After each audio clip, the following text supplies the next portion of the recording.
Israel kembali bikin ulah. Pasukan militernya melancarkan serangan mendadak ke perbatasan Yordania pada dini hari. Tank dan kendaraan lapis baja mereka masuk sejauh beberapa kilometer, menghantam pos pengawasan Yordania dan menghancurkan infrastruktur militer kecil di sekitar wilayah perbatasan. Dalam serangan singkat itu, beberapa tentara Yordania tewas dan puluhan lainnya luka-luka. Kementerian Pertahanan Israel langsung menyebut serangan itu sebagai operasi preventif. Mereka berdalih ada aktivitas kelompok bersenjata di perbatasan yang mengancam keamanan Israel.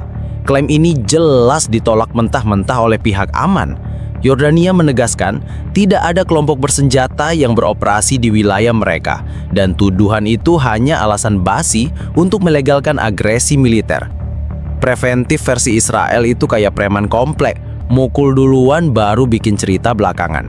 Komentar seorang analis keamanan regional. Narasi semacam itu sudah terlalu sering digunakan Israel untuk menjustifikasi tindakan agresif. Serangan Israel tidak hanya soal militer, infrastruktur sipil di dekat perbatasan juga kena impas. Beberapa desa di Yordania mengalami kerusakan karena tembakan artileri. Puluhan warga sipil terpaksa mengungsi ke daerah yang lebih aman. Pemerintah aman menyebut langkah Israel sebagai pelanggaran terang-terangan terhadap kedaulatan negara dan hukum internasional. Reaksi Yordania keluar cepat dan keras. Juru bicara pemerintah langsung menyampaikan pernyataan resmi bahwa serangan Israel akan dibalas. Aman tidak lagi mau menoleransi tindakan sepihak semacam ini. Israel ini kayak tetangga yang suka ribut malam-malam terus kaget kalau besok paginya rumahnya dilemparin batu sama warga. Ujar seorang pengamat politik dengan nada sinis. Sejumlah negara di Timur Tengah ikut mengecam serangan Israel ke Yordania. Mesir, Suriah, dan bahkan Turki menyatakan dukungan penuh kepada Aman. Mereka menyebut aksi Israel sebagai provokasi yang berpotensi memicu eskalasi besar di kawasan. Namun, Israel seperti biasa tidak peduli. Pemerintah Tel Aviv justru merilis pernyataan bahwa operasi militer akan terus dilakukan bila diperlukan. Israel punya tradisi unik. Bikin masalah terus nyalahin orang lain pas ada yang marah, ucap seorang jurnalis independen di kawasan. Kalimat itu menggambarkan situasi dengan tepat. Serangan ini dianggap sebagai garis merah oleh Yordania. Para pejabat tinggi di Aman sudah menginstruksikan militer untuk bersiap menghadapi segala kemungkinan. Pemerintah Yordania juga menghubungi sekutunya untuk memperingatkan bahwa agresi Israel tidak bisa lagi dianggap remeh. Aman menyatakan bahwa tindakan balasan akan segera dijatuhkan dan kali ini ukurannya sepadan. Pernyataan itu mengirim pesan jelas ke Tel Aviv. Balasan bukan hanya ancaman, tapi rencana nyata. Serangan Israel di perbatasan Yordania menambah daftar panjang provokasi mereka di kawasan. Mulai dari Gaza, Lebanon, Suriah, hingga kini Yordania. Pola yang sama terlihat berulang. Israel menyerang duluan, menuduh pihak lain, lalu memainkan narasi hak membela diri. Hak membela diri Israel itu ibarat kartu Uno plus 4, bisa dilempar kapan saja meski nggak nyambung, kata seorang diplomat Arab yang geram. Balasan Yordania datang lebih cepat dari perkiraan. Beberapa jam setelah serangan Israel ke perbatasan, militer Aman meluncurkan rudal balistik jarak menengah langsung ke jantung Israel. Target utamanya jelas, Bandara Internasional Ben Gurion di Tel Aviv, salah satu infrastruktur paling vital yang menjadi simbol mobilitas dan kekuatan diplomatik Israel. Sistem pertahanan udara Israel sempat mencoba menghadang, namun gagal total. Rudal Yordania menembus lapisan Iron Dome dan David Sling, menghantam sisi timur bandara dengan ledakan besar. Area terminal internasional mengalami kerusakan parah. Landasan pacu retak dan beberapa pesawat komersil terbakar. Aktivitas penerbangan lumpuh total. Ribuan penumpang panik. Sebagian berlarian menyelamatkan diri keluar area bandara. Iron Dome katanya kebal rudal, ternyata bolong kayak jaring futsal bekas, sindir seorang pengguna media sosial dari Beirut. Video amatir yang merekam rudal menghantam bandara langsung viral di seluruh dunia, memperlihatkan jelas betapa rapuhnya pertahanan udara Israel jika diserang serius. Korban jiwa langsung berjatuhan.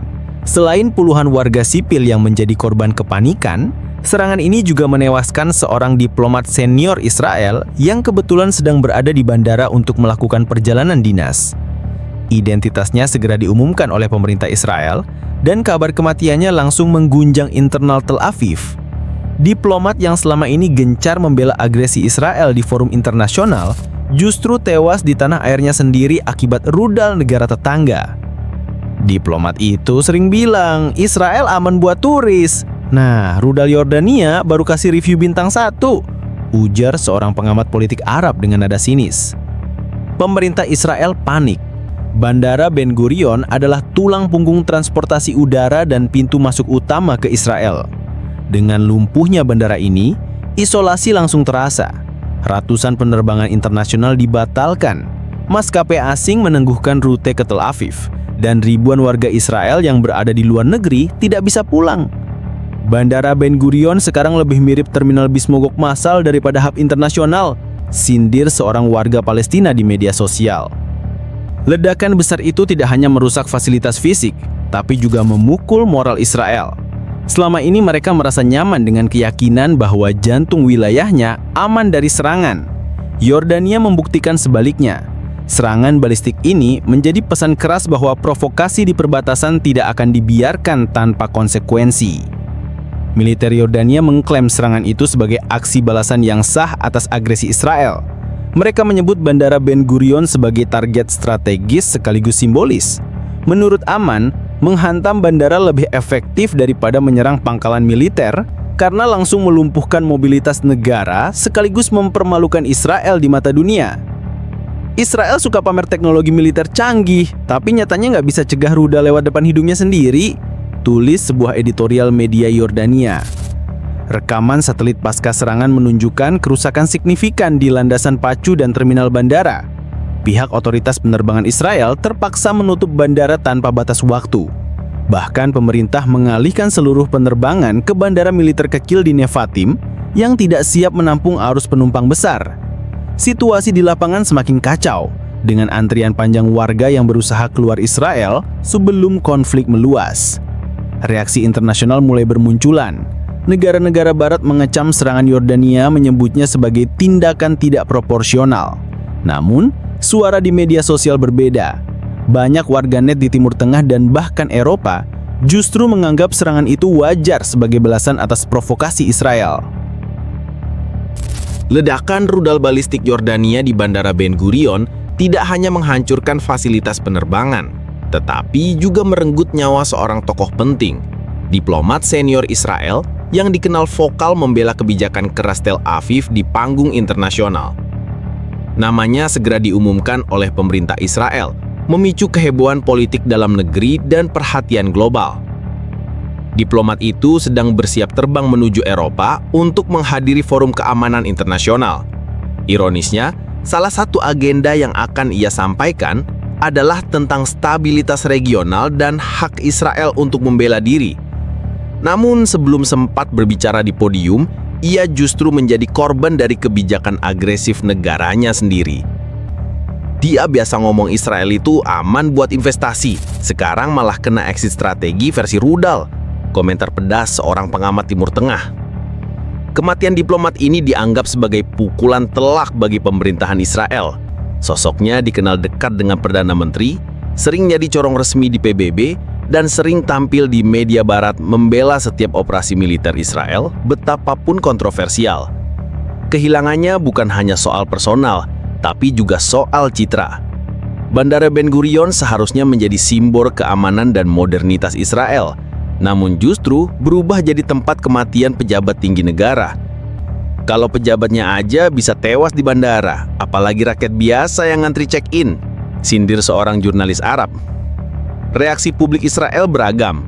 Sebagian marah pada Yordania, tapi tidak sedikit juga yang menyalahkan pemerintah Tel Aviv karena sembrono memicu konflik.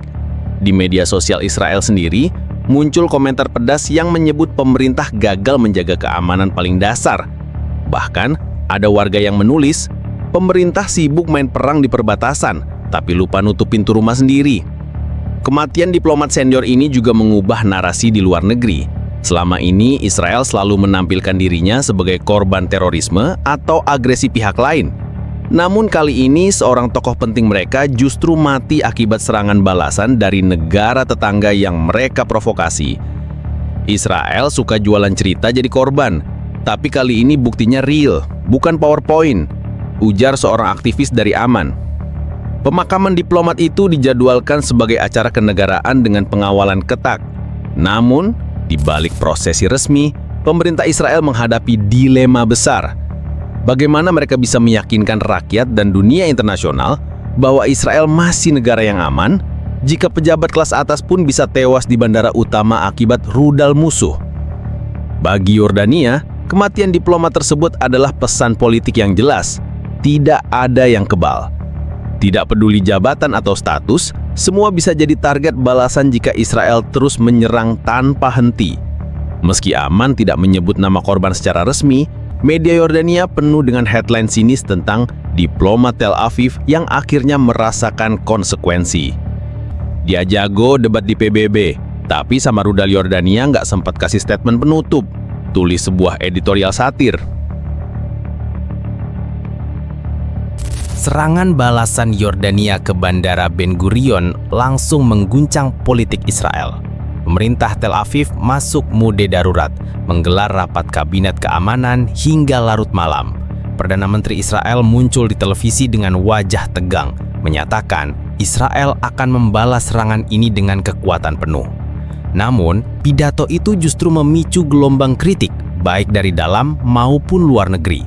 Parlemen Israel terbelah. Kelompok oposisi menuding pemerintah terlalu gegabah menyerang perbatasan Yordania hingga akhirnya negara sendiri jadi target.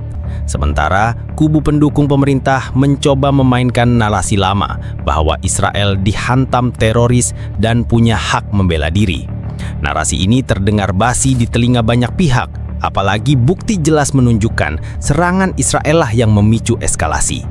Hak membela diri Israel ini kayak aplikasi bajakan, dipakai terus walau jelas udah expired, komentar pedas seorang jurnalis Arab di media sosial. Reaksi internasional datang cepat. Washington merilis pernyataan standar, mengecam serangan Yordania dan menyatakan solidaritas penuh kepada Israel. Uni Eropa ikut-ikutan mengutuk tindakan tidak proporsional dari Aman. Namun, di belakang layar, banyak diplomat asing geleng-geleng kepala. Mereka tahu cerita sebenarnya. Israel memicu konflik lebih dulu.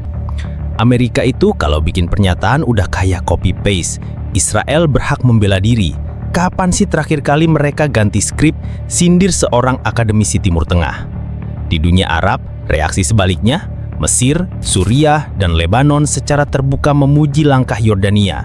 Media-media regional menyoroti keberanian Aman yang berani menyerang jantung Israel, sesuatu yang selama ini hanya jadi mimpi bagi negara-negara tetangga. Bahkan Turki yang sering main dua kaki dalam isu Israel, kali ini tegas mendukung Yordania secara politik. Demonstrasi spontan pecah di berbagai ibu kota Arab. Ribuan orang turun ke jalan membawa bendera Yordania, meneriakkan slogan anti-Israel. Mereka menyebut serangan rudal ke Bandara Ben Gurion sebagai kemenangan moral setelah puluhan tahun Israel seolah tak tersentuh. Kalau selama ini Israel kayak boss final yang susah dikalahin, ternyata HP-nya juga bisa habis, tulis seorang netizen Mesir dengan nada sarkastik. Di Israel sendiri, kepanikan makin terasa. Rakyat kehilangan kepercayaan pada kemampuan pemerintah menjaga keamanan nasional. Bandara utama lumpuh, diplomat senior tewas, dan ancaman balasan Yordania belum selesai. Banyak warga berusaha kabur ke luar negeri. Ironisnya justru melalui bandara-bandara asing karena Ben Gurion sudah tidak bisa berfungsi. Negara yang katanya superpower regional, tapi rakyatnya kabur kayak nunggu diskon tiket pesawat, sindir seorang kolumnis Yordania. Di PBB, sesi darurat digelar. Perwakilan Israel menuduh Yordania melakukan aksi terorisme negara. Namun perwakilan Yordania membalas keras, menyebut serangan rudal sebagai respons sah terhadap agresi Israel. Perdebatan berlangsung panas, dengan negara-negara barat membela Israel, sementara blok Timur Tengah plus Rusia dan Cina condong membela Yordania. Situasi ini menempatkan Israel pada posisi sulit. Selama ini mereka terbiasa menyerang tanpa takut dibalas, lalu memainkan narasi korban di forum internasional. Kali ini, semua orang bisa melihat jelas bahwa bandara sipil Desat dihancurkan karena provokasi awal mereka sendiri. Israel lagi belajar pelajaran baru. Kalau mukul duluan, jangan kaget kalau ada yang balas lebih keras, kata seorang analis independen di Doha setelah